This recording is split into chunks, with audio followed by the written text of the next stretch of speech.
여러분 안녕하세요. 2025학년도 수능 9월 모의평가 제5부 화법과작문의 문을 활짝 열겠습니다. 저는 남궁민입니다. 자, 여러분 화법과작문 오늘 시험 치면서 어땠습니까? 이거 되게 중요한 질문입니다.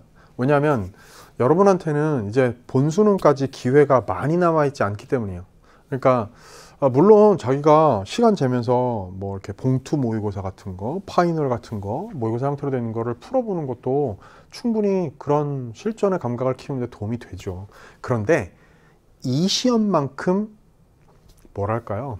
긴장감이 크고 수능 출제 기관의 어떤 묵직한 기운과 내공이 느껴지는 문제 구성, 또 정합도나 문제의 완성도 같은 게 높은 문제들로, 또 뭐 화법과작문은 조금 비껴 있긴 합니다만 특히 독서나 문학 같은 경우에는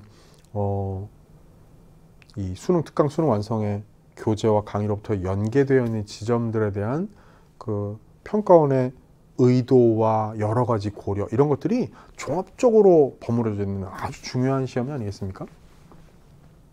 그래서 여러분, 이런 중요한 시험에서 실제로 흘러가는 실시간 안에서 화법과작문을 어떻게 풀어냈는지가 굉장히 중요한 체크 포인트가 되는 때가 이젠 됐습니다, 여러분. 그죠?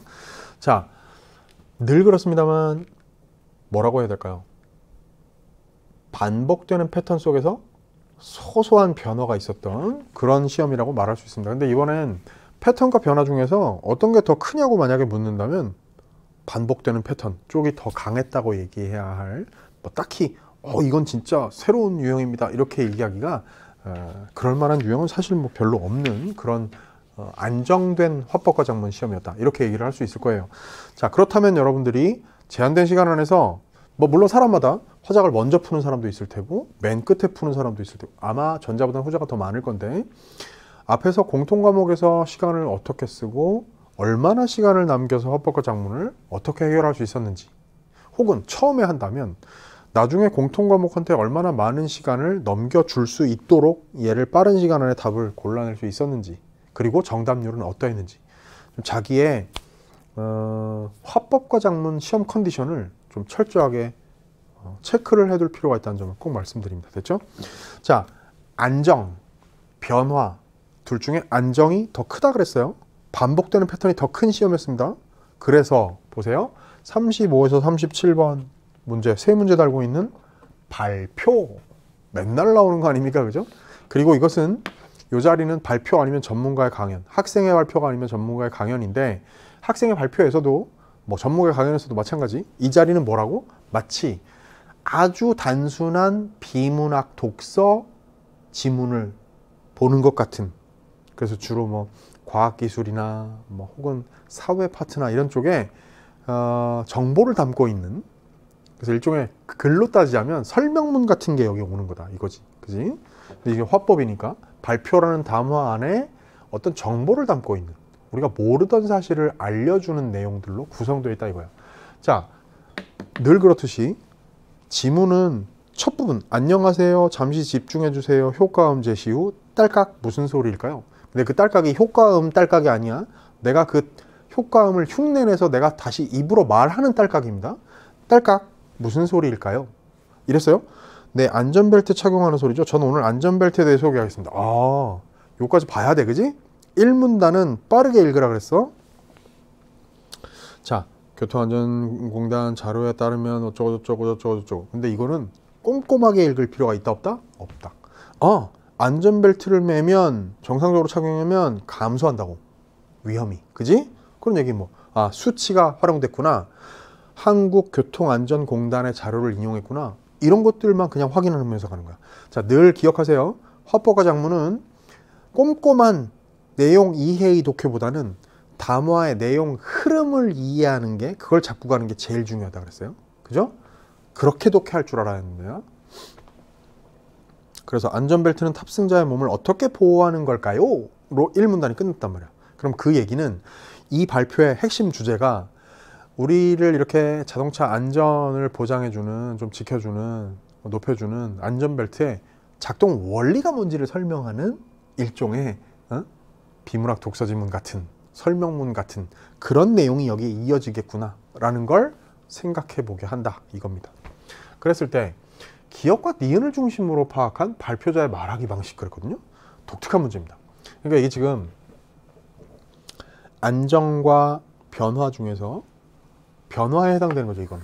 왜냐하면 이렇게 여태까지 제 기억에 적어도 몇 년 안에 평가원이 요 35번짜리 요 화법의 첫 문제에다가 이런 식으로 딸깍딸깍 맨 앞과 맨 끝에 딸깍딸깍을 밑줄 그어놓고 요 기억과 니은을 중심으로 말하기 방식 여기에만 국한된 걸로 요 문제를 출제하는 건 거의 매번 제가 해설 강의를 해왔습니다만 거의 지금 기억이 없는데요. 근데 자 요렇게 했던 이유는요. 요걸 보면 이제 뭐 이유라기보다 이제 신유형을 일종의 출제를 한 거죠. 근데 여기 재밌는 발상이 담겨 있는 게 근데 여러분 이 문제의 발상 자체가 딸깍딸깍 이제 발표에서 뭐 이런 걸 활용하는 발표도 있고 아닌 발표도 있는데 아닌 발표가 더 많겠지. 근데 독특하게도 딸깍으로 시작하고 딸깍으로 끝나는 이 발표를 구성했는데 여기에 활용된 일종의 이 발표자의 전략이 뭐냐 이거야. 근데 이 문제는요 참 우리한테 고마운 문제인 게 그렇게 부분적으로 국한된 거다 보니까 전체적으로 이걸 검토할 필요도 없어. 그냥 앞뒤 맥락만 딱 보면 돼. 아까 기억은 우리가 봤잖아요. 효과음을 제시한 다음에 안전벨트 여러분 매는 소리 기억하죠? 알죠? 누구나 다 경험이 있을 테니까 딸깍 하는 소리 그걸 들려준 다음에 딸깍 무슨 소리일까요? 이랬어. 그럼 보세요. 그 기억을 봅시다. 청중의 의견을 듣기 위해 이게 뭐 의견을 물을 문제입니까? 그런 활용입니까? 대상의 장점을 드러내기 위해 딸깍이 뭐 장점이에요? 발표 순서를 안내하기 위해 딸깍이라는 걸 사용한다고요? 말도 안 되는 얘기 아닙니까? 문제를 제기하기 위해 딸깍이라는 걸 사용했나요? 방금 1문단의 맥락을 보니까 아니란 말이야. 자, 청중의 궁금증을 유발하기 활용한 기억. 기억만 가지고도 답이 바로 나와 버렸어요. 고맙잖아. 얼마나 고마워요. 진짜 팩트체크 차원에서 뒷부분 니은 가지고 한번 5번 선지만 체크만 한번 해봅시다. 자, 뭐 아무리 기술이 발달해도 안전벨트 착용하지 않으면 소용없겠죠. 차를 탈 때 안전을 지켜주는 소리 딸깍. 이 소리를 듣는 일 잊지 말기로 해요. 고맙습니다. 그럼 봐요. 청중에게 당부하기 위해 활용한 니은. 맞네요. 잊지 말자고. 꼭 채우자고. 딸깍. 실천의 중요성을 강조했다. 딩동댕. 나무랄 데 없어요. 봐봐. 기억만 가지고 제일 자 봐. 가장 적절한 거니까 얘네들보다 이게 훨씬 적절하다는 거는 금방 파악되지. 그러면 답이 그냥 나와버린 거야. 요건요 뭐라 그래야 될까? 5초 컷? 그죠? 그럼 봐라. 여러분한테 얼마나 섬세한 배려를 해줬냔 말이에요. 평가원이. 그거를 발로 걷어차면 되겠어요? 안 되겠어요? 안 되죠. 고맙습니다. 넙죽 받아 먹어야 돼. 여러분 기출에서 여러분이 여태까지 봐왔던 이 35번 문제 여태까지 봐왔던 계속 반복되던 패턴하고 비교를 해보라고. 이게 압도적으로 쉽죠. 체크할 포인트가 거의 없어. 꼭 기억하세요. 요런 선물을 주거들랑 걷어차지 말고 빨리 받아라. 금방 해결하자. 36번. 다음은 발표자가 제시한 자료이다. 발표자 자료 활용에 대한 설명을 적절하지 않은 것은 그렇습니다. 지금 이 세트에서요. 안정과 변화 가운데 변화가 살짝 두 군데가 있어. 앞에가 35번 아까 얘기했듯이 변화였죠. 37번도 살짝 변화가 있다. 좀 이따 얘기하기로 하고. 이건 이 변화는 35번 문제에 비해서 더 미미한 변화인데요. 근데 어쨌든 요 문제 36번 문제는요. 변화가 아니야. 자, 봐. 이 세트 안에 담겨있는 변화는 35와 37이고 36은 변화가 아니고요. 안정은 36이 안정이면서 또 하나 안정은 뭐냐면 문제 구성이에요. 말하기 방식, 자료 활용, 청중의 반응. 이게 여러분이 매번 보아오던 바로 그 밥의 그 나물이란 말이에요. 근데 살짝 나물의 종류가 몇 가지 바뀐 것 뿐입니다. 살짝 35와 37에서. 자, 36번의 경우 우리가 이렇게 생각해야 돼. 자, 실제로 제가 오늘 그랬어요. 저 오늘 아침에 분석 생방송 막 했고요. 그 다음에 문제를 막 열심히 풀어가지고 이른 오후부터 바로 전국에서 제일 빠른 해설 강의를 지금 제작하고 있잖아요. 이 얘기를 왜 하느냐. 이 지문을 봐. 안전벨트의 작동 원리. 그래서 자료 1, 자료 2 보니까 그림 있고 막 톱니가 어떻게 돌아가고 뭘 물고 뭘 당기고 막 이런 게 있죠. 되게 재미있을 것 같아. 지금 현 제가 이 시점. 그래서 깊이 읽으면 요 그림하고 막 비교해 가면서 막 그걸 이해하고 이런 과정이 유의미할 것 같거든. 평소에도 좀 궁금한 게 있었거든. 왜냐면 여러분 안전벨트 하다 보면 이런 거 있죠. 안전벨트 이렇게 채운 상태에서 이렇게 천천히 몸을 늘리는 건 늘어나. 근데 갑자기 팍 이러면요. 안전벨트를 꽉 잡고 안 놔주죠. 땡긴단 말이야. 늘어나질 않아. 그런 거는 어떤 원리일까? 궁금했거든 평소에.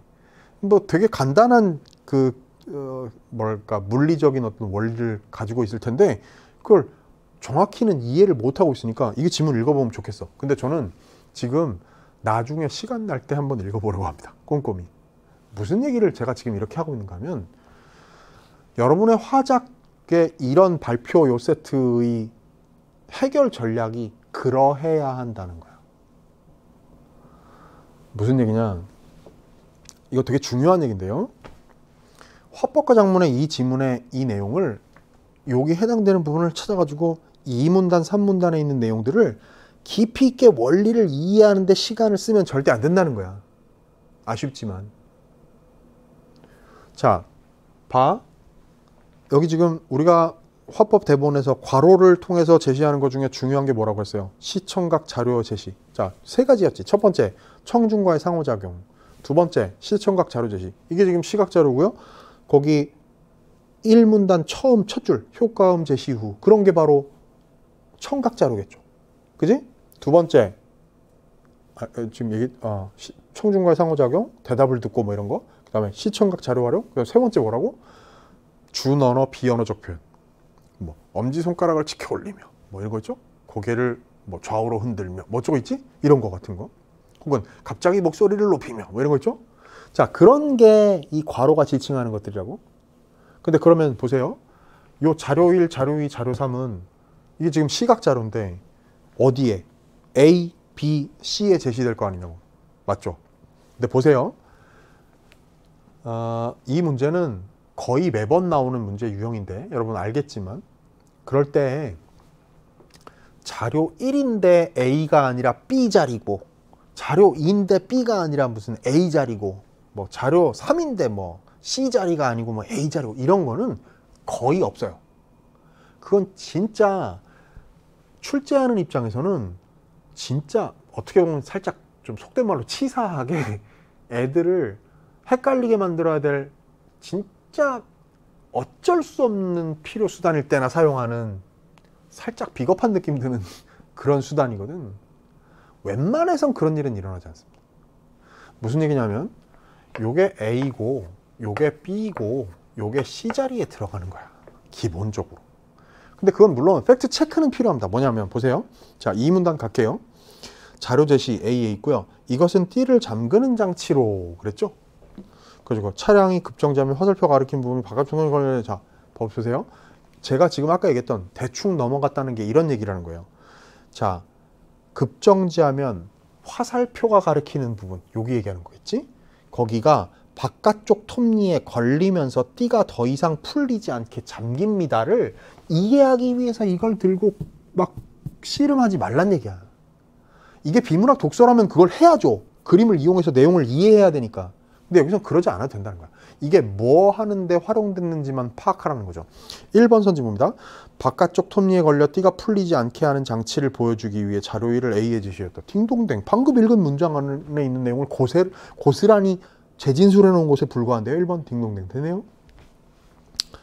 그 다음 보세요. 차량이 충돌할 때 톱니박 2번 선지요. 차량이 충돌할 때 톱니를 돌아가게 하는 장치를 보여주기 위해 자료 1을 A에 제시했다. 자, 자료 1을 A에 제시했는데 그게 1번과 2번 선지가 동시에 성립될 수 있겠나 생각해 보라고. 자, 자료 1을 A에 제시하였다가 똑같아. 그리고 뭐를 보여주기 위해까지가 다 똑같아. 그러면 이 자료를 뭐 하기 위해 제시하였다가 동시에 두 개가 1번과 2번이 다 만족하게 했냔 말이야. 아니라는 거죠. A에 해당되는 설명은 지금 읽은 게 그게 다인데요. 그러면 1번은 성립하지만 2번은 성립 안 한다고. 그지? 그 답이 2번이야. 금방 끝났다고요. 더더군다나 조금 더 팩트 체크해 볼까? 자, 여기까지 만약에 간다면요. 자, B, 요게 B인데요. 이 원리 다 이해 못해도 자, B 부분 봅시다. 이것은 잠그는 장치를 떼어놓으면 안쪽에 있는 띠를 당기는 장치로. 띠를 당기는 장치래. 차량 충돌 시 화살표가 가리키는 피스톤이 아래로 내려가면서 톱니를 회전시켜 띠를 감아 당기면서 몸을 잡아줍니다. 이 원리를 자, 그림을 보면서 실제로 피스톤이 뭘 잡아당기고 어쩌고 이걸 이해하려고 하지 마. 자, 선지를 본다고. 3번 선지. 피스톤이 아래로 내려가면서 띠를 잡아당기는 장치를 보여주기 위해. 그게 방금 읽은 문장이거든. 그냥 거의 이제 이걸 출제자들 전문 용어로 시력 검사라 그래요. 그냥 동일하게 되어 있기 때문에 맞다 넘어갈 수 있는 거거든. 근데 다시 2번 역으로 올라가 봅시다. 2번 선지. 충돌할 때 톱니를 돌아가게 하는 장치 어쩌고 했죠. 자, B에서 아까 얘기했어요. 차량 충돌 시 어쩌고 저쩌고. B에 대한 게 충돌 시에 톱니가 어쩌고 저쩌고 돌아가게 한다. 뭐 띠를 당기는 장치 어쩌고 저쩌고. 그죠?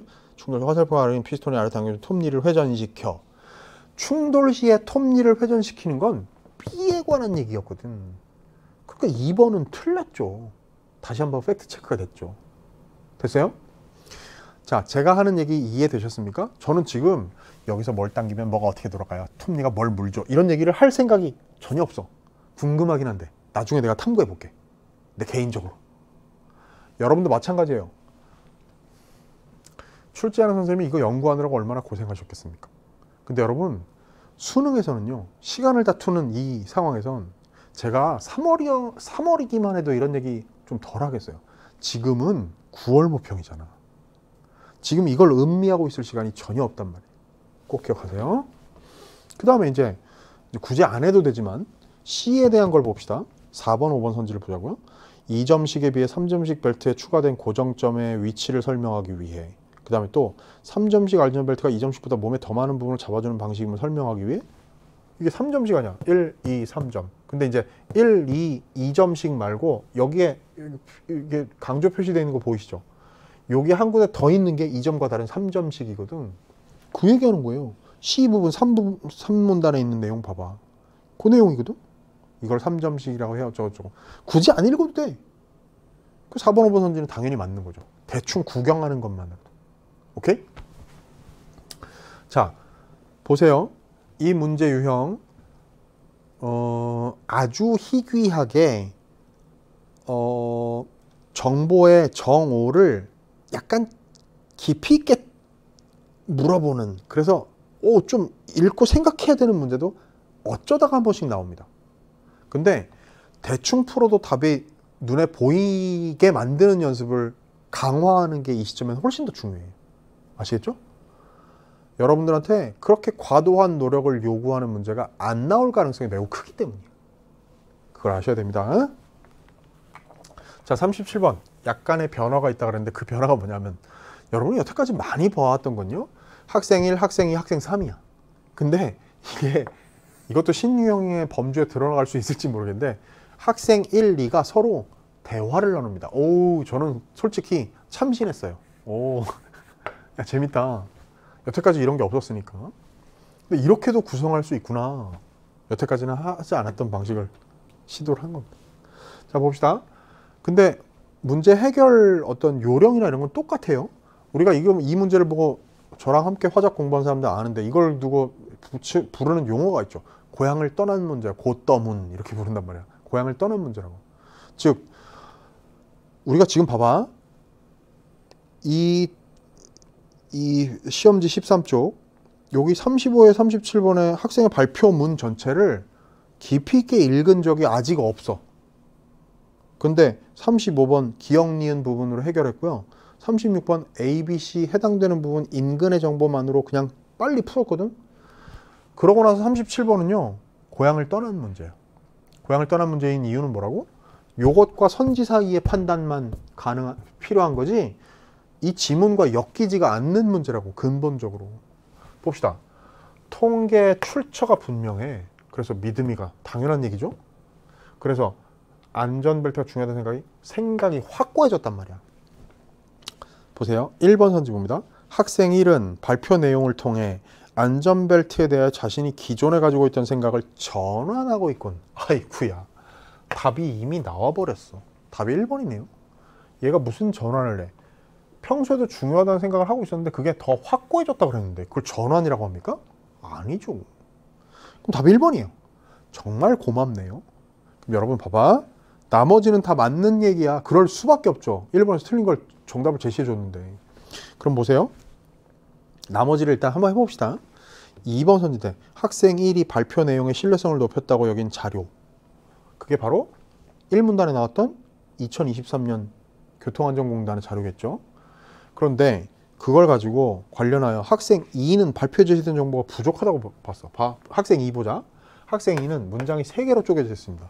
선지 3군데에서 써먹겠다는 얘기예요. 봐. 근데 통계를 제시할 때 뒷좌석 안전벨트 효과를 알려주지 않은 점은 아쉬워. 이게 바로 2번 선지를 보장해 주는 거네요. 맞네요. 그 다음에 그래도 안전벨트 원리를 구분해 설명한 것은 효과적이었어. 이게 3번 선지에 해당되는 겁니다. 학생이는 발표자 설명 방식에 대해 긍정적으로 평가한 거 맞죠? 그 다음에 특히 띠를 잠그는 장치를 활용하여 몸을 잡아주는 과정이 흥미로웠어. 그런데 이게 4번 선지야. 4번 선지 보세요. 학생 2가 흥미롭다고 여기는 내용에 대해서 학생 1은 그 내용과 관련된 학습 경험을 언급하고 있고, 봐. 안전교육대 원리가 비슷한 장치에 대해서 배웠잖아. 이거 둘을 조합하면 4번 선지가 참이 되는 거야. 그걸 떠올리며 들으니 안전벨트 원리가 잘 이해됐어. 그럼 봐요. 이게 5번 선지로 이어지는 거죠.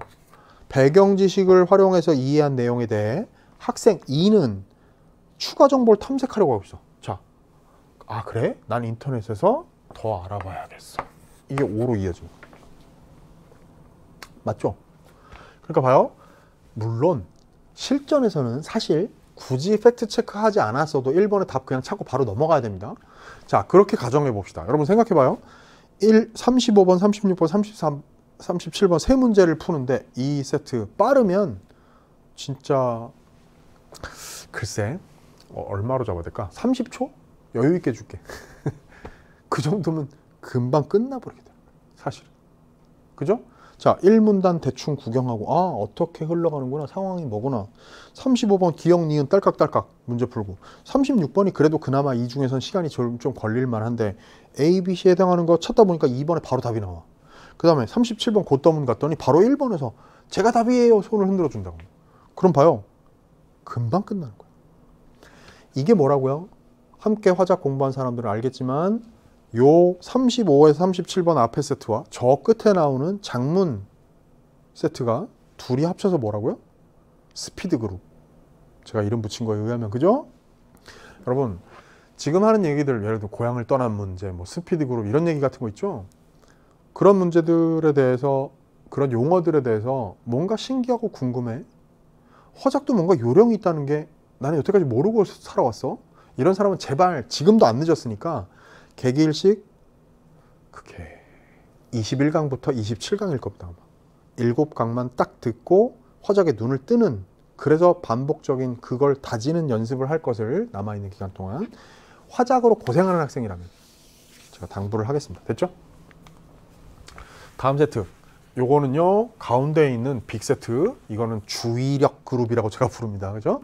이거는 덤벙덤벙 안 읽고 그냥 넘어가서 어떻게 그냥 읽지 않고 내가 그냥 해결해버리겠다 이랬다가는 섣불리 그런 판단하고 그냥 어떻게 난도질을 해보려고 달려들었다가는 잘못하면 큰 코 다칩니다. 그러지 말라 그랬어요. 그죠? 자, 동아리 학생들의 대화가 있고요. 그 다음에 소감문이 있습니다. 나는요. 근데 보세요. 저거는 학생 1이 행사를 진행한 후에 쓴 소감문이다. 그지? 그래서 이제 이런 식의 가와 나의 관계를 설정해주는 빌드업이 가 안에 등장을 해. 예를 들면 가에서 맨 끝에 보세요. 이제 맨 처음과 맨 끝에 주로 등장하죠. 맨 처음 보면 자, 우리 동글동글시 천문축제가 보름 앞으로 다가왔어. 우리 동아리가 조선시대 천문학을 주제로 전시체험 공간을 운영하기로 했잖아. 저번에 제출한 계획서를 보면서 각 주의 준비 상황을 점검해 볼게. 얘가 자, 이 대화는 사실은 이건 토의야. 제가 여러 차례 얘기합니다. 대화라고 얘기하지만 실제로는 토의예요. 근데 이 토의를 주재하는 의장 역할을 하는 애가 항상 학생 1이죠. 그죠? 이게 토의의 의장입니다. 의장이 이 토의를 진행하는 거예요. 그래 놓고 자, 그래서 점검해가지고 회의를 다 끝냈어. 토의를. 그러면서 맨 끝에 가면요. 자, 거기에 이제 봐. 그래 좋아. 교지 편집부에서 행사 소감문을 써달라는 의뢰가 들어왔는데 관람객들의 참여 후기 중 중요한 내용을 글에 활용할게. 그 얘기가 지금 어떻게 되는 거면 40번 문제에서 ABC로 참여한 사람들의 후기를 어떻게 활용했는가라는 세팅을 주고서 그 다음에 쓴 소감문 나로 가는 거라고. 그런 장치가 여기엔 작동을 한단 말이죠. 제가 이런 설명을 굳이 하는 이유는 뭐냐면 이 세트의 어떤 출제자의 큰 그림, 설계도를 그 뼈대를 빡 파악할 수 있는 직관적인 노력, 그 힘이 필요하다는 거예요, 여러분이. 그 화작을 뼈를 빨리 발라내는 요령이 착 붙어 있어야 되는 거예요. 자, 그런데 이제 그래서 이제 가의 대화, 그 다음에 나의 소감문이 있겠죠. 근데 이 내용들은요, 안 읽을 수는 없어요. 앞에서 선생님 앞에 세트는 안 읽었잖아요. 거기는 최대한 안 읽어야 되는 그룹이야. 근데 여기는 안 읽으면 안 되는 그룹이에요. 그런데 이제 문제를 보자고. 대화의 흐름을 고려할 때 기억 미음에 대한 설명 그랬죠. 이 보세요. 지금 이 문제 되게 재미있는 게 직전 발화, 직전 발화, 직전 발화, 직전 발화, 직전 발화 이렇게 나오죠. 그러니까 이게 바로 앞에 있는 발화를, 말을 어떻게 그에 대한 반응을 하고 있느냐를 선지로 구성한 문제예요. 근데 이게 기역, 니은, 디귿, 리을, 미음이 쭉 보통 이런 건 흩어져 있습니다. 그러다 보니까 이 흩어져 있는 걸 자, 판단하기 위해서 기억, 이 1번 선지가 기억에 대한 걸로 올바른 진술인지를 판단하려면 직전 발화하고 엮어서 읽어야 되는 거 아니겠어? 그럼 그 얘기는 곧 이 문제를 풀다 보면 가를 대체로 다 읽게 된다는 얘기를 하는 거예요. 맞죠? 자, 처음에 아까 우리 봤듯이 학생 1이 의장으로서 의제를 소개를 했더니 그 다음 학생 2가 우리 조는 조선시대 천체 관측 기록에 대해 전시하기로 했잖아. 찾아보니까 영조 때 해성 관측 기록이 있었어. 그게 헨리 해성을 관측한 기록이더라고. 그랬더니 그래? 그런데 그 관측 기록에 어떤 내용이 나와 있어? 이게 기억이야. 그럼 봐요. 직전 발화가 영조 때 헨리 해성에 대한 관측 기록이 있었어. 에 대해서 세부적인 정보를 요청하는 거 맞죠? 그 관측 내용이 뭐야? 기록된 내용이 뭐야? 라고 물어봤으니까. 그랬더니 이런 거 상세히 포함되어 있어서 그게 기록이야. 됐죠? 그건 살짝 이제 어떤 내용인지만 듣고 간다. 학생 1이 대단한 기록이네. 전시문을 어떤 형식으로 만들 거야? 그랬더니 니은에 해성 기록을 날짜별로 정리해서 전시문을 만들고 있는데 좀 밋밋해 보여 걱정이네. 좋은 생각 있어? 이랬어요. 그럼 봐. 직접 봐라. 어떤 형식으로 만들 거야? 와 관련하여 고민되는 부분. 좀 밋밋한 느낌이네. 질문을 통해서 대안을 요청해. 좋은 생각 있어? 딩동댕. 오케이? 됐죠? 그랬더니 영상 좋을 것 같은데 그랬더니 디귿 영상은 생동감이 있어 좋긴 한데 행사 전까지 제작하려면 시간이 부족할 것 같아. 자, 긍정적인 부분을 언급해. 생생하니까 좋다. 생동감이 있어 좋다. 그런데 예상되는 문제점을 제시해요. 뭐? 시간이 부족할 것 같다. 딩동댕. 됐네요. 자, 그랬더니 역사 신문 형식 어때? 그랬더니 생생하게 뭐 당시에 직접 취재한 것처럼 실감나게 표현할 수 있을 거야. 그랬더니 좋아. 한번 해볼게. 됐죠? 이게 일단락된 거예요. 됐지? 자, 조선시대 천체 관측 기록에 대해서 전시하는 형식과 뭐 이런 거에 대한 논의가 끝난 거야. 내용과. 자, 영조 때 헨리 해성에 대한 관측 기록을 전시로 만들 거고 그걸 형식을 어떻게 하겠다고? 역사 신문으로 만든다. 됐죠? 그 다음에 이번에는 조선시대 별자리에 대해 그거 해설하는 준비 어떻게 돼가고 있어? 다른 조한테 묻는 거죠. 시간이 많이 걸릴까 준비하는데 그랬더니 거의 다 됐어. 옛 별자리 28수를 준비하라고 했잖아. 근데 여름 별자리만 할 거야. 관측 행사 때 실제로 볼 수 있게 하려고. 그랬더니 근데 어떤 방식으로 할 수 있을까? 설명할 거야. 그랬더니 화면에 밤하늘 사진을 보여주고 옛 별자리의 모양이 서양 별자리 어떻게 다른지를 설명할 거야. 그러면 투명 카드에 야광펜으로 그려보는 활동을 준비하려고 했잖아. 얼마나 준비됐어? 그랬더니 카드에다가 미리 별의 위치를 표시해놓은 걸 표기했는데 그 사람들이 쉽게 그릴 수 있겠지? 학교 행사 때 지리 동아리도 지역 명소를 표시한 활동지를 참여자들에게 주니 여행 지도를 다들 쉽게 그리더라. 직전 발에 동의해서 그 다음에 이와 관련된 유사한 사례, 지리 동아리 애들의 사례를 제시하고 있다. 딩동댕. 그럼 이제 답이 5번일 수밖에 없겠네. 그지? 자, 그랬더니 투명 카드와 야광펜 외에 더 필요한 거 있어? 물어봤어요. 의장이. 그랬더니 아니 괜찮아. 그런데 별의 밝기 차이도 카드에 나타나면 좋겠어 라고 아이디어를 줬죠. 사람들한테 크기가 다른 별 스티커를 직접 붙이게 할까? 좋네. 별들의 밝기 차이를 나타낼 수 있겠어. 이게 미음입니다. 제시된 방안에 효과를 덧붙이고 있죠. 뭐? 밝기 차이를 나타낼 수 있겠어. 근데 재진술한 건 없어요. 무슨 얘기냐면 이게 만약에 참이려면 이렇게 해야 돼. 미음이 이래야 되는 거야. 좋네 한 다음에 여기 자 좋네 한 다음에 사람들한테 크기가 다른 별 스티커를 직접 붙이게 하면 붙이게 하면 별들의 밝기 차이를 나타낼 수 있겠어. 이랬으면 이게 맞는 진술이 돼. 근데 재진술한 부분이 없기 때문에 5번 선지는 틀렸어요. 됐죠? 그럼 봐라. 지금 이 토의의 내용을 여기까지 거의 다 왔어. 다 봤죠? 마지막에 학생 3 부분은 이제 아까 얘기했듯이 빌드업에 해당되는 부분이에요. 가와 나 사이의 관계를 설정하기 위해서 문제를 설정하는 그런 어떤 일종의 장치에 해당되는 부분이라고. 자, 38번 문제가 이른바 그래서 이렇게 이걸 풀기 위해서 맥락을 봐야 되기 때문에 이 문제를 해결하고 나면 가를 다 읽은 게 돼. 만약에 이거 이렇게 촘촘하지 않았다 치더라도 전체적으로 띄엄띄엄 있는 기억니은들 위험이라고 할지라도 그 인근을 이렇게 읽어 나가는 것만으로도 사실은 어떻게 되는가 하면 전체적인 맥락을 파악하게 돼. 그래서 제가 사실 화작 함께 저랑 공부한 사람 저는 이 문제에다가 뭐라고 이름을 붙여놨습니까? 이런 문제 유형을 길잡이 문제라고 그랬어요. 그지? 만약에 이 세트에 이 문제가 첫 문제가 아니었어도 이 문제를 먼저 풀어야 되는 거예요. 그래야 가의 기초를 잡는 거니까. 자, 그 다음에 39번 문제 봅시다. 자, 여러분 보세요. 이 세트의 구성을 보자고. 5문제인데 38, 39. 첫 번째, 두 번째 문제가 화법 문제죠. 아이들의 토의, 대화에서 두 문제를 만들었어. 그 다음 40번은 뭐야? 가하고 나를 엮어놓은 화작 통합 문제입니다. 41번이 뭐예요? 장문 문제네요. 글쓰기 방식. 42번은 뭐예요? 초고를 고쳐 써서 장문 문제네요. 됐지? 이게 지금 안정 속에서 계속 되고 있는 패턴 아닙니까? 5문제를 화법 둘, 장문 둘, 가운데 자리에다가 화법과 장문 통합한 문제. 그게 40번짜리야. 이게 전형적인 세팅입니다. 아시겠죠? 자, 39번 다음은 가에서 학생이 참고한 계획서의 일부와 메모이다. 자, 계획서를 보면서 점검한다 그랬으니까. 근데 학생 1이 가에서 점검하지 않은 것은 그랬어요. 뭘 자세히 막 깊이 볼 필요 없어. 이걸 막 처음부터 끝까지를 다 꼼꼼히 읽을 필요 없어요. 잘 봐요. 자, 우리가 봐야 될 건 이거죠. 요 부분이야. 오케이? 보자. 우리 방금 검토하면서 보세요. 전시물, 얘네들 그 조선시대 관측기록, 영조, 헨리의 성, 그죠? 자, 전시물의 형식은 어떻게 할 것인지를 점검했지. 왜? 뭐 어떻게 할 거야? 그랬더니 뭐 영상으로 만들면 어떡하고 역사신문으로 하자. 결국 그렇게 나왔잖아. 그러니까 이거 점검했네요. 적절하지 않은 것, 점검하지 않은 거 고르라고 했으니까 점검했으니까 답이 될 수가 없겠어.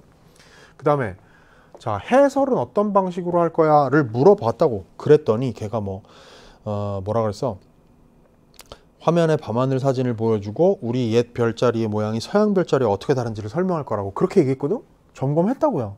그 다음에 체험활동 어느 정도 준비 어디까지 됐어? 그랬더니 투명 카드에다가 무슨 야광펜으로 어디 있지? 카드에다가 미리 별의 위치를 그려놓는 것까지는 표시해 두는 것까지는 해놨다고. 진척 정도를 확인했네요. 됐죠? 체험활동에 더 필요한 물품이 있는지를 물어봤습니다. 더 필요한 거 있어? 그랬더니 뭐 필요한 거 더 있어? 그랬더니 아니 괜찮아 했죠? 확인했네요. 됐지? 여러분 답이 2번인데요. 해설하는 시간이 얼마나 걸릴지를 물어본 건 없다. 근데 여러분 이 문제가 여러분한테 되게 중요한 어떤 한 시사점을 줍니다. 뭐냐 하면 잘 봐. 이제 이게 화작에서 평가원이 또 뭐 교육청도 그렇습니다만 화작의 출제자가 여러분한테 얕은 함정을 파놓는 전형적인 방식 중에 하나, 유의미한 방식을 여러분한테 보여줘요. 그게 뭐냐면 봐봐. 시간이 얼마나 걸릴지만 보고선 이것도 점검했네 라고 착각하게 만드는 거야. 그게 뭐냐면 어디를 여러분이 봐야 되는가 하면 거기 그 디귿에서 몇 줄 내려옵니까? 2, 4, 6줄쯤 내려오는 거야? 시간이 많이 걸릴까? 이 부분이 있다고. 그지? 학생 1이 하는 말. 왜냐하면 이게 학생 1이 점검하는 거니까 여기에 이런 것들은 다 학생 1이 검토하는 거, 점검하는 내용들이거든.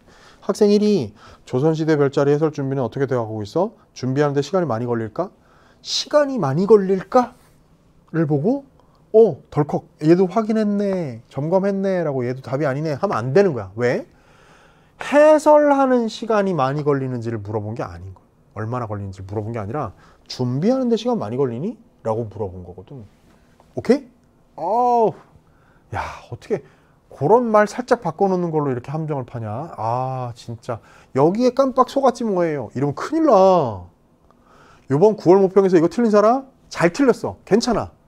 이번에 틀린 게 요런 방식으로 살짝 치사해 보이지만 함정을 파는 게 화작에서 요 점검하지 않은 것 물어보는 이런 식의 그 오진술 만들어내는 하나의 기법이라는 걸 뼈아프게 배우는 기회가 되었을 거예요.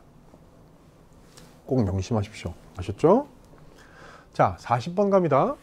사실 어떻게 보면 이번 화작 시험에서 제일 어렵게 여러분이 느꼈을 문제, 이게 40번이라고 할 수 있을 거예요. 근데 이게 사실은요, 여러분이 우리 EBS I 홈페이지에 가면 풀 서비스에서 오답률 1위부터 15위까지 쭉 이렇게 제시되는 게 있잖아요. 거기에 보면 화작 문제 중에서 한 문제 정도가 늘 상위권에 포함이 될 때가 있어요. 근데 그 중에 제일 많은 비중을 차지하는 게 바로 이 40번 문제입니다. 전체 중에 화법과 작문 통합 세트 가운데 그 중에서도 센터 그죠? 센터 역할을 하는 얘가 제일 복잡해. 그럴 수밖에 없어. 사실은 가와 나가 다 얽혀있기 때문에. 그리고 이 선지가 되게 읽어서 의미 파악하기가 어지럽게 구성된다고 보통. 자, 봅시다. 아까 우리가 봤듯이 이 가와 나의 관계를 설정해 놓은 어떤 특유의 세팅이 있단 말이야. 여기 작동하고 있는 게, 그지? 그런 과정에서, 그런 그 바탕 위에서 다음은 참여 후기의 일부이다. 참여 후기가 어디 있는가 하면, 자, 마지막 부분. 학생 3, 생각해봤는데 전시체험 공간을 다녀간 사람들에게 참여 후기를 짧게 남겨달라고 하는 건 어때? 그랬더니 그래, 좋아. 교지 편집부에서 행사소감문을 써달라는 의뢰가 들어왔는데 관객들의 참여 후기 중에 중요한 내용을 글에 활용할게. 그러니까 지금 이 빌드업이 완성된 거야. 참여 후기를 남기게 하는 게 어때? 그래, 좋아. 그럼 그걸 내가 참고해서 소감문을 나중에 쓸게. 그게 나 이거든. 됐죠? 그럼 보세요. 가와 관련하여 A씨가 나에 반영되었다. 이렇게 된 거거든. 이 문제가 봐요. 요거는 가고요. 요거는 나예요. 요건 뭐야? 이 문제야. 요거야. 그지? A, B, C야. 그래서 요거를 매개로 해서 가와 나를 엮은 문제란 말이야. 이 문제의 그 바탕에 깔려 있는 출제자의 전략을 꿰뚫어 보는, 익숙해지는 연습을 하잔 말이지. 이런 패턴이 지금 이 40번 자리에 계속 반복되고 있단 말이에요. 아시겠어요? 그럼 봅시다. 지금 선지를 보면 1번에 C, 2번에 B, 3번에 C, 4번에 A, 5번에 B 이렇게 있는 걸 보니까 이게 A, B, C 순서대로 나온 건 아니거든? 그죠? 자, 이럴 때 우리한테 지금 필요한 건 뭐냐? 나를 훑어보는 거죠. 나를. 근데 다시 한번 또 중요한 거 강조 한번 합니다. 비문학 독서지문 읽듯이 그렇게 꼼꼼하게 읽어야 된다고? 아니, 화작에서 글 읽는 건 어떻게 해야 한다고?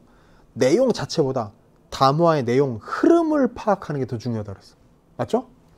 자, 그래서 제가 화작 공부할 때 제가 사용하는 용어, 여러분 익숙한 용어, 혹시 같이 공부한 사람들 알만한 용어로 얘기하자면 문단 단위로 스캔한단 말이야. 웅, 웅, 웅 이렇게 흘러가는 걸로 파악한다는 얘기죠. 실제로 한번 해볼까? 나에서. 자, 우리가 올해도 참가했다, 이렇게 진행됐다, 이런 생각 때문에 이런 전시 공간을 마련했다, 잘 진행할 수 있었다. 이게 1문단이야. 됐지? 2문단, 내용이 이제 어떻게 흘러가는 거 보자.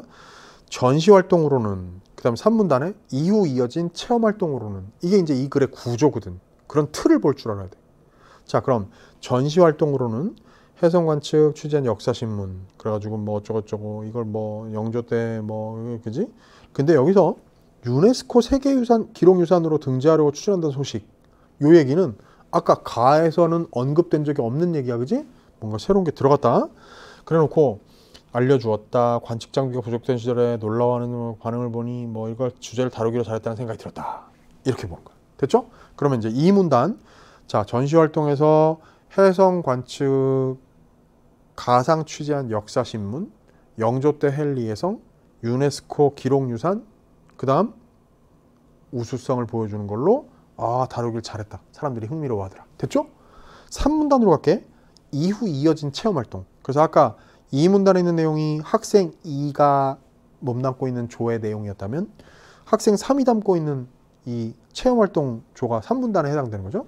거기서는 여름철 별자리 해설하고 아까 거기 나왔던 얘기인데 그래가지고 그려보기 하는 활동 진행했고 백조자리.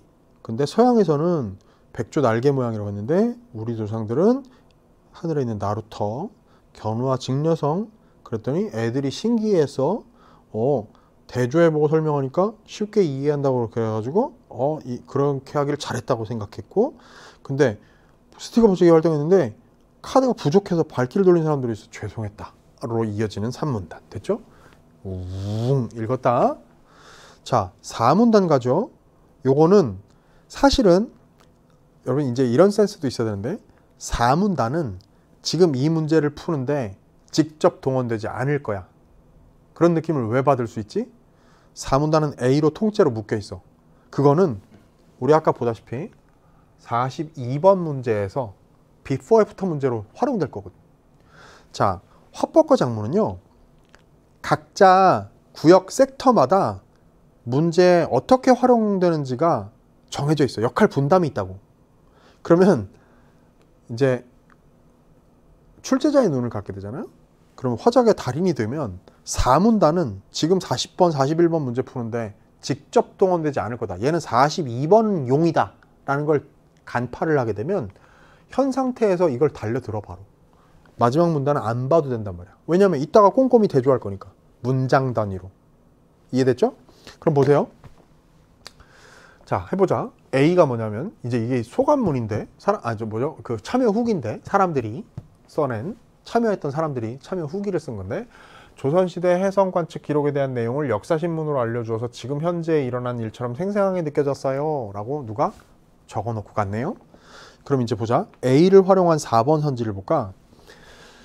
학생 3이 역사신문 형식 활용에 대해 언급한 내용이 있어서 뭐라고 했는가 하면 학생 3이 역사신문 형식 어때? 조선시대 해성 관측을 당시에 직접 취재한 것처럼 실감나게 표현할 수 있을 거야 라고 언급했던 내용, 그게 A에서 현장감이 있었다 라는 반응이 있었죠. 그걸 통해서 나에서 전시물의 형식 선택에 대한 글쓴이의 긍정적 인식으로 제시됐다 그랬어요.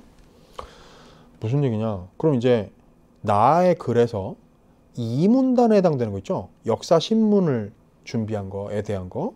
근데 그게 역사신문이라는 형식이 이 글쓴이가 나를 글쓰네, 즉 학생 1이 역사신문이라는 형식을 선택하기를 잘했다는 내용이 나 안에 들어있어야 되거든.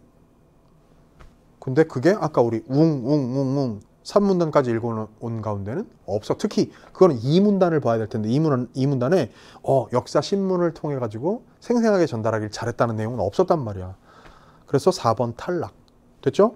그럼 이제 B를 검토한 다음에 2번 선지와 5번 선지를 검토해 보면 되겠네요. B 봅시다. 견우 직녀 이야기가 별에 대한 이야기인 것을 알게 되어 재미있었어요. 그 얘기는 아까 글에 나왔었지. 아이들이 참 신기했다. 자, 그리고 서양과 조선의 별자리 차이점을 설명해 주니 쉽게 이해되었어요. 두 덩어리다, 그지? 그럼 보세요. 이제 역할 분담을 해놓은 거지. 2번과 5번에서 찢어서 활용하려고 이렇게 해놓은 거겠죠, 그죠? 자, 2번 선지 봅니다. 학생 2가 별들의 밝기에 대해 언급한 내용이 B에 재미있었다는 반응. 자, 재미있었어요. 요거 있었지? 자, 견우직녀 이야기가 별에 대한 이야기인 것을 알게 됐단 말이야. 아이들이 그걸 듣고 신기해하고 재밌었다고 했으니까. 자, 그것이 재밌었다는 반응을 통해 나에서 해설 내용 선정에 대한 글쓴이의 긍정적 인식으로 제시되었다. 보세요. 요 재밌었다는 반응이 나에서 자, 3문단에서 중간쯤에 그렇게 신기해했다. 그렇게 이야기를 잘했다고 생각했다. 라는 걸로 2번 선지에 내용 선정에 대한 글쓴이의 긍정적 인식이 드러나는 건 맞아. 근데 문제가 뭐냐면 이 선지는 앞부분이 이상하죠. 뭐냐면 학생 2가 가에서 이제 요 부분인데 학생 2가 가에서 별들의 밝기에 관해서 언급한 내용은 지금 견우직녀 이거하고는 상관이 없어요. 그러니까 그 둘이 여기가 엮이지가 않는 거야. 당연히 이리로도. 그지? 이리로 안 이어지고 이리도 안 이어진 거죠. 그지? 그래서 2번은 탈락. 그럼 이제 1번 탈락, 4번 탈락, 2번 탈락했고 5번 가보자 말이야.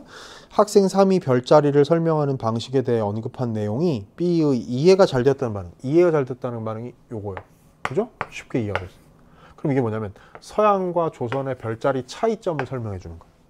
그러면 그게 자 학생 3이 별자리를 설명하는 방식에 대해 언급한 내용이 B에서 이해가 잘 됐다는 반응을 통해 나에서 설명 방식 선택에 대한 글쓴이의 긍정적 인식. 자, 거기에 아까 우리 봤던 건데 3문단의 중간 뭐라 그랬어? 이렇게 서양 별자리와 대조에 설명하니 쉽게 이해된다는 반응이어서 함께 이야기하길 잘했다고 생각했다. 오, 딩동댕 합격. 정답이 5번이야. 됐죠? 나무랄 데가 없네. 문장이 좀 복잡하긴 하지만 좀 더 깔끔한 문장으로 쓸 수 있었을 것 같은데 라는 아쉬움은 좀 있긴 합니다만 어쨌든 그렇습니다. 자, 이제 우리 남아있는 게 뭐냐면 C예요. 그러니까 1번 선지와 3번 선지가 남아있다. 그지? 이제 물론 답은 찾았습니다만 실전에서라면 그러면 이제 답을 5번으로 찾고 지나가면 되는데 자, 해성 관측 기록이 유네스코 세계 기록유산으로 등재될 수도 있다는 게 놀라웠어요. 그런데 카드가 부족해서 별자리 그리기 체험을 못한 것이 속상했어요. 봐라. 아까 여기가 두 덩어리였듯이 얘도 두 덩어리인 이유 느껴지죠? 이게 뭐야? 선지 두 개가 분담을 한다는 뜻이야. 자, 1번 선지 볼게. 학생 1이 구인 물품 배분에 대해 언급한 내용이 C에 체험하지 못해 속상했다는 반응. 요거죠? 을 통해 나에서 행사 물품 준비 과정에 대한 글쓴이 부정적 인식으로 제시됐다. 자, 아까 우리 훑어보는데 나에서 행사 물품 준비 과정에 대한 글쓴이의 부정적 인식이 있었나요? 오해하지 마. 자, 3문단 끝에 가서 카드가 부족해 발길을 돌린 사람들도 있어 죄송했다를 준비 과정에 대한 부정적인 인식이라고 얘기할 수는 없는 거예요. 그렇게까지 말하는 건 과도한 진술이죠. 오케이? 이해됐죠? 그래서 요거 1번은 함량 미달. 그러면 이번엔 3번 선지 봅시다. 학생 2가 해성 관측 기록에 대해 언급한 내용이 C에 놀라웠다. 그죠? 놀라웠다. 라는 반응을 통해 나에서 전시 주제 변경에 대한 글쓴이 부정적인 인식. 아니 나에서 전시 주제 변경에 대한 글쓴이 부정적인 인식이 어디 있나요? 애초에. 그리고 학생 2가 가에서 말이야. 학생 2가 해성 관측 기록에 대해 언급한 내용은 여기에 놀라웠다는 내용과 딱 직접 이어지는 것도 아니야. 무슨 얘기냐면 자, 가에서는요. 이게 세계 기록 유네스코 세계 기록유산으로 등재될 수 있다는 얘기를 가에서 한 적은 없어요. 근데 요 C에서 놀라웠다고 한 사람은 놀라웠던 이유가 뭐냐면 이것 때문이거든. 그러니까 지금 얘기한 것처럼 3번 선지는 지금 이 해성 관측 기록에 대해서 언급한 내용이 놀라웠다는 반응으로 이어진 것도 아니고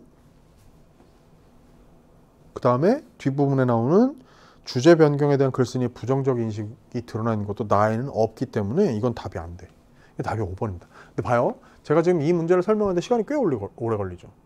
이건 무슨 얘기냐면 여러분이 실제 수능에서 여러분 이번 9월 모평 보면서도 이 문제의 정오 판단을 하기가 더더군다나 막 시간 막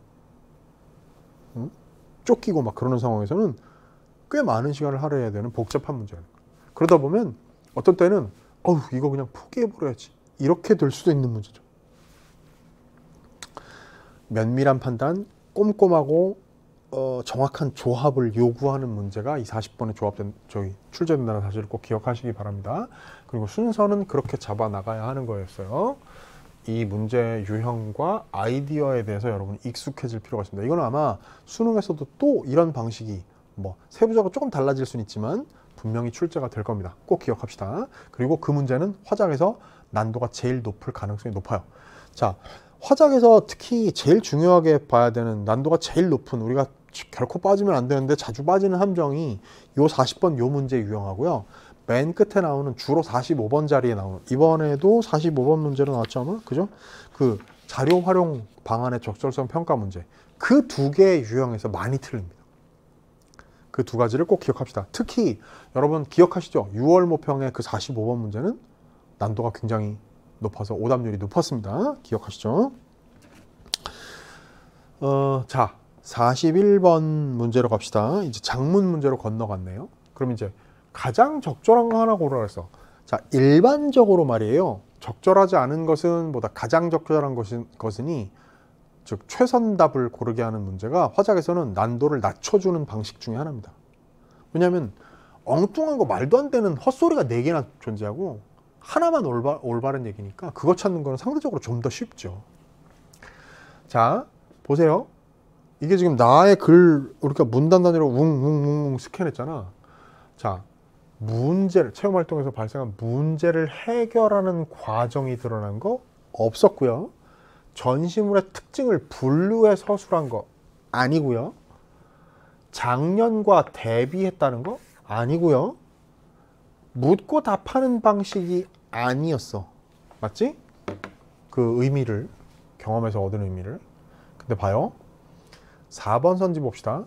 축제에서 동아리가 진행한 활동들을 시간의 흐름에 따라 서술했다. 요게 이 선지의 키포인트 아닙니까? 이럴 때는 문단의 일종의 담화 표지에 해당되는 거를 잘 찾을 수 있어야 돼. 여러분 보세요. 여기에 핵심은 어디에 있는가 하면 3문단의 첫 부분에 있습니다. 뭐? 이후 이어진 체험 활동. 오. 그럼 봐요. 활동틀, 전시 활동, 이후 이어진 체험 활동이니까 시간의 흐름에 따라 서술한 거 맞잖아요. 오케이? 이해됐죠? 그러니까 봐. 다시 한번 강조합니다. 화작에서는 뭐 화법 대본이나 장문의 초고 같은 것들을 어떻게 읽어내야 한다고?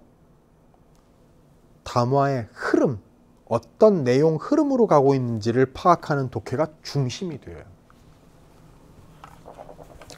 자, 42번 갑시다. 다음은 A의 초고와 친구들의 의견이다. 이게 A의 초고야. 이게 A로 바뀐 겁니다. 이게 before고요. A가 after야. 맞죠? 그러면 이제 초고에 대한 의견을 반영하여 고쳐졌다고 할 때, 자, 이 의견을 들어서 이런 수정이 일어난 거야. 맞죠? 이에 대한 설명으로 가장 적절한 것은 그렇습니다. 그럼 이제 우리가 이 문제 유형에서 여러분들이 해야 될 제일 중요한 활동은 뭐라고? 문장 단위로 before, after를 비교하는 거다. 자, 봅시다. 관측 행사 도우미로는 전시 체험 행사 참가한 동아리 학생들이 참여할 수 있었다. A의 after에는 첫 문장이 그게 아닌데? 첫 문장 뭐냐면 전시 체험 행사를 마치고 밖으로 나가 관측 행사 도우미로 참여했다예요. 그거 뭐야? 여기 있네? 그럼 뭐야? 통째로 before에서 요 문장이 삭제가 된 거지? 날아가 버린 거죠? 그 다음에 요거 똑같고요. 그 다음 before 관측에서 별똥별도 볼 수 있었다. 이번 축제를 통해 조선 천문학에 대해 더 알게 되고 동아리 친구들과 사이가 돈독해서 행복했다. 내년 축제도 꼭 다시 참가하고 싶다. 자, 봅시다. 애프터로 갈게요. 관측에서 까만 밤하늘을 가로지르는 별똥별의 반짝이는 모습도 볼 수 있었다.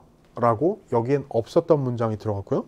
그 다음에 그 전에 또 있군요. 참, 관측 장비를 설치하고 조작법을 안내하며 관측을 도왔다. 즉 A에서 두 번째 문장도 그리고 세 번째 문장도 다 추가가 된 겁니다. 그 다음에 이번 축제를 통해 조선 천문학에 대해 더 알게 되고 동아리 전공에서 돈독해지고 행복한 짱하고 싶다. 자, 요거는요. 여기서부터 여기까지는 그대로 before, after 똑같아요. 즉 뭐냐, 요 문장은 또 사라졌네. 그치? 관측에서 별똥별도 볼 수 있었다. 사라졌네요. 그죠? 자, 그럼 봅시다. 학생 2는 뭐냐면 흐름이 자연스럽도록 일부 내용을 삭제하거나 순서를 바꾸면 좋겠어. 이게 학생 2의 의견이야. 학생 3은 글의 목적을 고려해서 인상 깊었던 경험을 구체화하거나 자신이 성찰한 내용을 추가하자, 이런 얘기야. 됐지? 그럼 봅시다. 가장 적절한 거 하나 고르라고 했습니다. 선지 1 봅시다. 학생 2의 의견을 반영해 내년 축제 참여 의향에 대한 내용을 삭제하였다고요? 있는데? 비포에 있던 게 애프터에도 있는데? 내년 축제도 꼭 다시 참가하고 싶다 있는데? 그러면 삭제 안 했네. 1번 땡. 2번 학생 2의 의견을 반영해 관측 행사 도우미의 참여 조건을 언급한 문장의 위치를 변경했대. 요 문장 얘기하는 거죠. 관측 행사 도우미로는 전시 체험 행사 참가한 동아리 학생들이 참여할 수 있었다니까 자격 조건에 대한 얘기. 근데 문장의 위치를 변경한 게 아니라 아예 삭제를 해버렸죠. 그러니까 2번 땡. 자, 4번 봅니다. 학생 3의 의견을 반영해 축제를 통해 배우고 느낀 점에 대한 내용을 추가했다. 축제를 통해 배우고 느낀 점에 대한 내용이 추가가 됐나요? 거기에? 애프터에 그게 더 추가됐어요? 이거에 비해서? 없어. 땡. 5번 학생 3의 의견을 반영해 관측 행사 도우미로서 한 일에 대한 소감을 추가했다. 착각하지 마세요. 자, 여기서 이런 걸 추가하자는데 성찰한 내용이나 뭐 경험 추가. 자, 보세요. 관측 행사 도우미로서 한 일에 대한 소감을 추가한 게 아니고 뭔 일을 했는지 관측 도우미로서 한 일 자체를 추가했어. 뭐? 관측 장비를 설치하고 조작법을 안내하며 관측을 도왔다. 이거거든. 소감이 아니고. 그래서 5번 탈락. 그럼 답이 3번인데 학생 3의 의견을 반영해 관측 행사에서 본 별똥별의 모습을 구체화하였다. 자, 별똥별을 볼 수 있었다만 있었는데 거기에서 뭐라 그랬어? 까만 밤하늘을 가로지는 별똥별의 반짝이는 모습을 볼 수 있었다 했으니까 구체화한 거 맞죠? 답이 3번이야. 아시겠죠? before부터. 그게 바로 이 고쳐쓰기 문제 요즘의 스타일이다. 전형적으로 맨날 출제되던 최근에 유형을 그대로 반복했다. 됐죠? 자, 이제 마지막으로 43에서 45번에 해당하는 장문 단독 세트가 되겠습니다. 자, 여러분 제가 이거 나올 때마다 지문을 전체를 다 읽지는 않지만 요거는 나올 때마다 읽는 거 알고 있을 겁니다. 장문 상황은 봐야 돼요. 동글동글 고등학교 누리집의 건의 게시판입니다. 그럼 이제 이게 학교 홈페이지니까 말하자면 그러면 그 게시판에는 이게 문제로 활용될지 안 될지는 아직은 가늠할 수 없으나 이 매체의 성격 자체가 어떤 거예요? 누리집의 게시판이라고 한다면 독자가 누구일 것이고 또 홈페이지니까 뭐 예를 들면 복합양식성을 지닌 자료들 뭐 도표나 그림이나 또 뭐 심지어 동영상 같은 것들도 글에다가 활용할 수가 있는 그런 상황임을 짐작할 수가 있겠고 뭐 이런 게 있겠죠. 그죠? 그다음에 또 뭐 예를 들면 상호작용 뭐 예를 들어 댓글 같은 게 달린다든지 뭐 이런 것도 있을 수 있겠고요. 조회수가 드러난다든지 나중에 뭐 수정을 할 수가 있다든지 뭐 여러 가지가 있을 거 아니겠어요? 그죠? 그다음에 다양한 형태의 체육 공간 조성을 건의하는 글이에요. 그러면 설득을 목적으로 하는 글이죠. 여기서 교장 선생님한테 이렇게 해달라고 다양한 형태의 체육 공간을 조성해달라고 건의하는 거, 요청하는 거, 건의하는 거. 됐죠? 이 장문 상황. 그럼 보세요. 자, 매체가 어떻다. 여기는 지금 직접 드러나 있지는 않지만 건의인 걸로 봐서 예상 독자는 이 건의를 들어줄 수 있는 위치에 있는 사람 누구? 여기서는 지금 교장 선생님, 그쵸? 그리고 주제가 뭐라고요? 다양한 형태의 체육 공간 조성 해달라. 그걸 부탁한다, 건의한다. 이게 주제인 거죠. 됐지? 장문 목적, 매체, 예상 독자, 또 글의 주제 이런 것들이 파악이 됩니다. 그걸 바탕으로 해서 초고를 읽어야 하는 거예요. 자, 초고에 반영된 글쓰기 계획으로 또 가장 적절한 거래. 그러니까 얼마나 고마워. 또 쉬운 문제 내주기 위해서 노력했네. 그죠? 그럼 보세요. 학술 자료를 인용했는지 공간별로 제안했는지 문제 원인들을 비교했는지 준비 과정을 단계별로 제시했는지 예상되는 반론을 반박했는지 나는 이것만 보고도 있잖아. 답이 뭔지를 알 것 같아. 답은 이 건의문은 대충 딱 봐도 견적이 바로 나오는데요. 일반적으로 이런 종류, 이런 주제의 건의문, 교장선생님한테 쓰는 건의문은 여기서 생각해봐라. 자, 학술 자료 인용하는 게 보편적이겠니? 뭐 문제의 원인들, 체육 공간 조성에 따른 문제의 원인들, 체육 공간 조성에 따른 문제가 있고 그것이 원인들이 복수여서 그것들을 비교하는 경우가 일반적이겠니? 아니면 뭐 요거는 또 있을 수도 있어요. 준비 과정을 단계별로 제시할 수는 있겠지. 건의의 내용이 매우 구체적일 경우에는. 자, 예상되는 반론을 반박하는 건 있을 수는 있어요. 내 건의를 반박하는 무슨 논리가 있을 수는 있는데, 그렇다고 해서 그것이 참된 올바른 소리가 아니라는 것을 미리 반론을 해. 그지? 반박을 미리 반론해. 이건 가능은 한데 뭐 모든 건의문이 그렇지는 않죠. 근데 이 글의 주제의 어떤 근본적으로 성격상 봐요. 공간별로 제한하는 게 답일 가능성이 압도적으로 높지 않을까?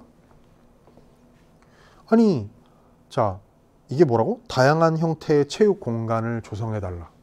근데 그러면 공간별로 여기에는 이런 공간을 만들어달라, 저기는 저런 공간을 만들어달라, 저기는 저런 공간을 마련해달라가 당연히 아주 자연스러운 흐름 아니겠냐고. 실제로 글도 그러네요. 자, 3문단 체육관 내부 농구대 뒤편의 넓은 여유 공간에 칸막이를 설치하여 소집단을 위한 체육 공간을 조성해달라. 4문단 체육관 내부 왼편에 비어있는 비품실은 춤 연습 공간으로 조성해달라. 5문단 마지막으로 체육관 2층 창고는 체력 단련실로 조성해달라. 답 나왔죠? 그죠? 봐, 뭐라고? 담화의 흐름을 보라는 얘기야. 1문단 안녕하세요, 학생회장입니다. 이런 거 건의하려고 합니다. 그죠? 흔히 학생들이 너무 바빠 체육 활동을 하지 못한다고 생각하지만 그렇지 않습니다. 오히려 공간이 부족해서 그래서 체육 활동을 하지 못합니다. 그게 1번이야. 1문단이야. 2문단 특히 이렇게 뭐 단체 구기 종목들이 대부분인데 거기에 일부 학생들만 공간을 사용해서 거기 끼고 싶지 않거나 다른 거 더 좋아하는 애들은 손해를 보고 있다. 특색 있는 체육 공간 조성해달라. 그래서 3문단에서 체육관 내부 농구대 뒤편 넓은 여유 공간에 칸막이 설치해서 소집단을 위한 체육 공간, 탁구대, 배드민턴 네트, 그죠? 그 다음에 4문단 체육관 내부 왼편에 비어있는 비품실은 춤 연습 공간. 춤. 그게 이제 생각보다 많은 학생들이 춤에 관심이 있고 춤을 통해 학생들이 다른 체육 활동에 적극적으로 참여하게 될 것입니다. 벽면에 대형 거울 설치, 음향 장비 설치, 비치. 그러면 더욱 몰입할 수 있다. 자, 5문단 마지막 체육관 2층 창고는 체력 단련실. 그래서 무슨 뭐 근력 운동, 요가 뭐 그죠? 뭐 러닝머신, 역기, 요가 매트 등을 구비해 달라. 그런 얘기. 마지막에 뭐라고? 이렇게 조성되면 좋겠습니다. 뭐라고 마무리. 됐죠? 44번 가볼까요? 초고를 작성할 때 떠올린 생각이다. 이를 고려할 때 A에 작성할 내용 가장 좋아. 이게 뭐냐면 조건에 따른 표현하기 문제 아니겠습니까? 자, 마무리할 땐 글의 흐름을 고려할 쓰되, 당연히 글의 흐름을 고려할 쓰되는 뭐 너무 당연한 조건 제시라서 당연한 얘기고, 뭐 특별히 깊이 고려할 만한 그런 그 조건이라고 할 수는 없겠고, 건의가 받아들여졌을 때 다수의 학생들에게 도움이 될 수 있다는 걸 제시한다. 자, 보통 건의문은 그렇죠. 내 건의가 받아들여지면 어떤 효과가 있다는 걸 강조한단 말이야. 그걸로 건의문을 마무리할 때가 많거든. 자, 다수의 학생에게 도움이 될 수 있다는 것을 제시한다. 설득력이 높아진다는 거죠. 설득을 목적으로 하는 글이니까. 자, 선지를 봅니다. 1번, 체육관에서 다양한 체육 활동이 이루어지도록 공간이 조성된다면 학교 체육관은 지역 주민들이 활용할 수 있는 시설. 웬 지역 주민 얘기가 왜 갑자기 뜬금없이 나오냐고. 다수의 학생에게 도움이 될 수 있다는 것을 제시해야 되는데. 1번 탈락. 2번, 학교 체육 기기의 노후화로 운동을 제대로 이 지금 이거 완전 주제에서 벗어났네. 공간 조성에 관한 얘기인데 체육 기기의 노후화 얘기가 왜 나와요? 땡. 자, 3번, 학생들이 진정으로 원하는 체육 활동이 체육관 밖에서도 이어지려면 학교에 있는 체육 공간이 학생들의 다양한 요구에 부합하도록 재조성. 오, 답이네요.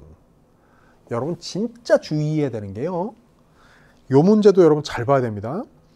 요 3번 선지가요, 뭐라 그럴까? 아주 교묘한 함정이 파여 있어. 무슨 얘기냐?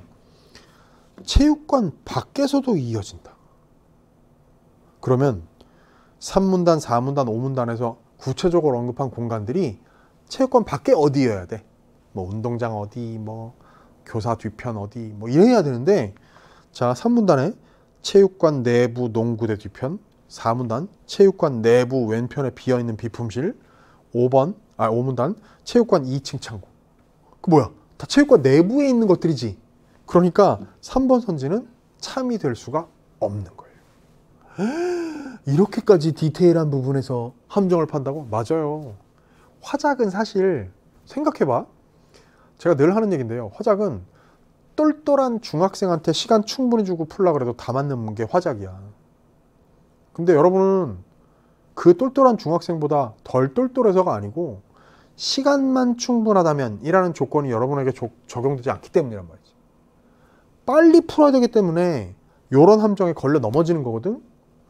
자, 쉬울 수밖에 없는 문제에서 함정을 파는 기술, 방법, 방향은 바로 이런 식이라는 거예요. 제가 함정 파는 방법과 관련해서 39번 문제에서 한번 강조했었고요. 지금 44번의 3번 선지를 가지고 또 한번 강조합니다.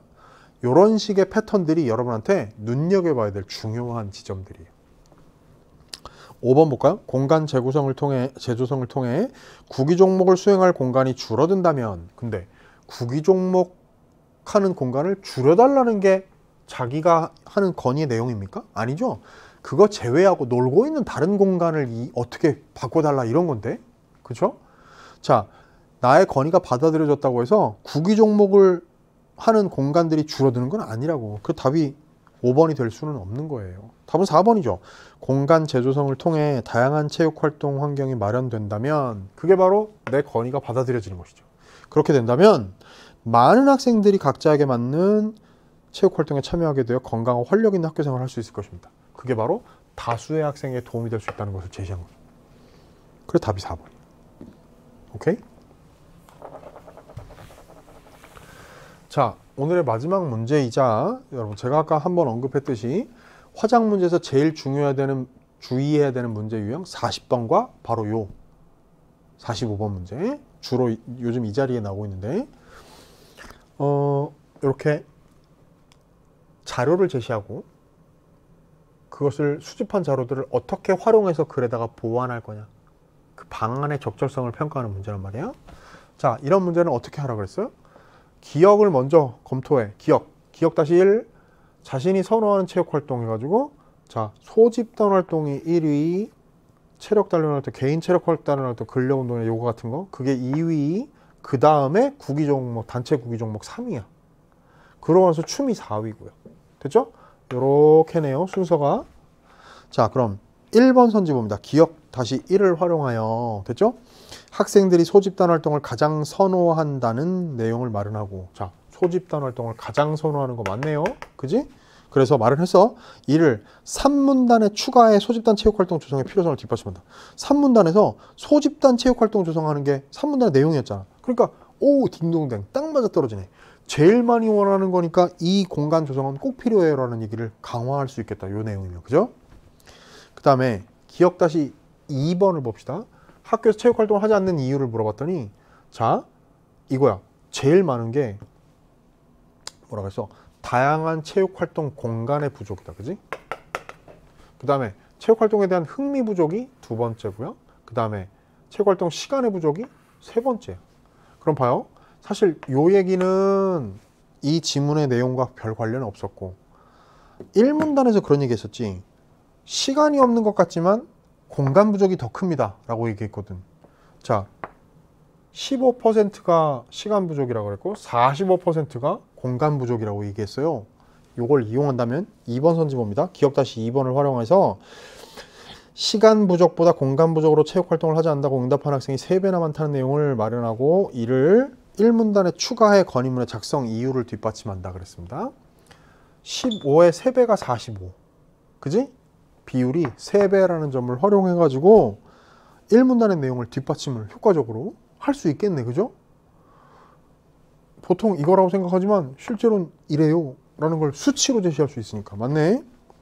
자, 그 다음에 기억-1, 2는 봤고요. 니은을 봅시다. 지역신문 기사인데요. 샘샘고등학교는 학생들의 희망을 반영하여 체육 공간을 재조성해 학생들의 만족도가 높다. 자, 희망을 반영해요. 그래가지고 재조성합니다.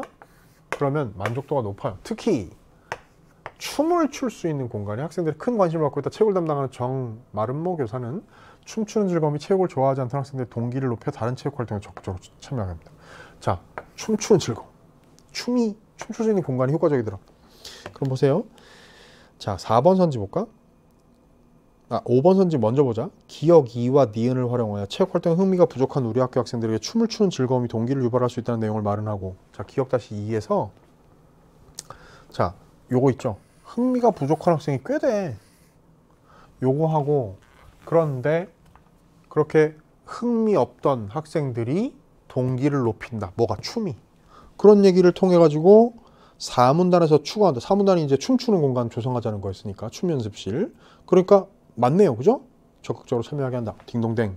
근데 요 기역 다시 1과 니은을 활용해서 4번 선지를 검토해 봅시다. 기역 다시 1과 니은을 활용하여 학생들의 희망을 반영해 체육 공간을 조성하면, 그죠? 조성하면 학생들이 선호하는 체육 활동이 더 다양해진다는 내용을 마련하고 이를 2문단에 추가해 특색 있는 체육 공간 조성의 필요성을 뒷받침한다.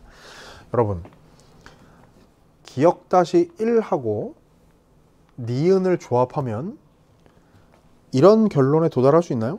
학생들이 선호하는 체육 활동이 더 다양해진다. 공간 재조성을 통해서. 그런 얘기가 어디 있어요? 학생들이 선호하는 체육 활동이 더 다양해진다는 걸 기역 다시 1과 니은으로부터 어떻게 뽑아낼 수 있냔 말이야. 논리적 근거가 없죠. 그래서 답이 4번이 되는 거예요. 자, 그럼 디귿봅니다. 전문가가 청소년기에 근력 운동, 요가 등 신체 관련 운동을 통해 그러면 이제 뭐 건강 증진 도움되고 뭐 대사 기능 향상되고, 그다음에 이제 또 하나 만족감 성취감이 정서를 긍정적인 정서를 형성하는 도움이 된다. 신체 건강, 정신 건강에 도움이 된다는 얘기거든.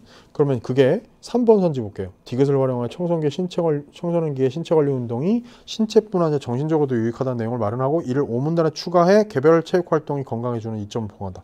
5문단이 그런 거 만들자는 거 아니었어? 그러니까 그 내용을 요걸 가지고 신체적, 정신적 건강에 도움을 준다는 얘기를 하는 것은 당연히 자연스럽고 매우 논리적으로 타당하죠. 맞죠? 자, 그러니까 45번 답을 4번으로 골라야 하겠습니다. 근데 이 문제가 사실은 지금 우리 봤듯이 논리적인 어떤 그 판단력, 요구하는 판단력은요, 대단히 높은 수준을 요구하는 게 아니야. 상식적인 차원의 판단을 요구하거든요. 그럼에도 불구하고 여러분이 이 문제 자꾸 걸려 넘어지는 이유는, 제일 중요한 건요, 복잡해 덩치가 커가지고 생각할 게 많아 보이는, 읽을 게 많아 보이는 점하고, 또 하나는 아주 중요한 게 많은 학생들이 앞에서부터 순서대로 풀어오는데 이 끝에 오면 여기에서 시간이 부족한 거예요. 이 볼륨은 큰 문제가 시간이 부족하다고. 그런 어려움에 봉착하게 되는 경우가 많더라라는 것까지를 제가 말씀드림으로써 오늘 5부를 마치도록 하죠. 여러분, 자, 제가 마지막이니까 이제 요 5부는 화법과 작문이니까 요 얘기 다시 한번 강조하겠습니다. 화법과 작문은요, 최대한 시간을 줄이는 게 우리가 집중해서 해야 될 가장 큰 목표입니다. 그리고 그 목표는 두 가지를 통해서 달성이 될 수 있어. 뭐냐면 반복되는 패턴, 그 속에 담겨있는 원리를 이해하는 것. 두 번째는 논리적이고 상식적인 판단, 얍삽한 판단력을 예민하게 길러서 최대한 화법의 대본이나 작문의 초고를 필요한 부분만 골라 읽거나 최대한 안 읽는 요령을 익히는 것. 그걸 이루어내기 위해서는요, 그냥 의지를 가지고 열심히 해야지, 반복적으로 내가 혼자서 해봐야지 로 효과적으로 이루어낼 수는 없어요. 그러기엔 시간이 너무 많이 걸리고 또 성공도 장담할 수 없습니다. 그래서 제가 시간 짧게 하루에 만약에 몰아듣더라도 제가 그 요령들을 종합적으로 정리해 놓은 개기일식의 21에서 27강을 꼭 들어라라고 제가 강조를 하는 거예요. 여러분을 위한 안내를 하는 거니까 참고하시기 바라고요. 자, 9월 모평 마지막이니까 이런 얘기 합시다. 치르느라고 고생 많았고 결과는 중요한 게 아닙니다. 결과 좋았다면 더 좋았겠지만 뭐 상대적으로 좀 쉬운 시험이었다 보니까 나만 잘 본 게 아니어서 좀 실망스러운 사람도 있을 테고요. 남들은 다 잘 봤다는데 나는 못 봐서 막 낙담한 사람도 있을 거예요. 근데 그건 되게 어리석은 태도라는 거 다시 한번 강조하죠. 중요한 건 결과가 아닙니다. 우리한테 중요한 건 수능의 결과지 9월 모평의 결과가 아닙니다. 끝까지 최선을 다하면서 오늘 공부한 게 수능에 반드시 나온다 라는 마음가짐을 하루하루 매일매일 다지고 또 다져야 할 시기를 여러분 지금 통과하고 있습니다. 고생 많았고요. 수능 보는 그날까지 최선을 다해서 최고의 결과를 이뤄낼 것을 믿습니다. 고생 많으셨어요. 안녕.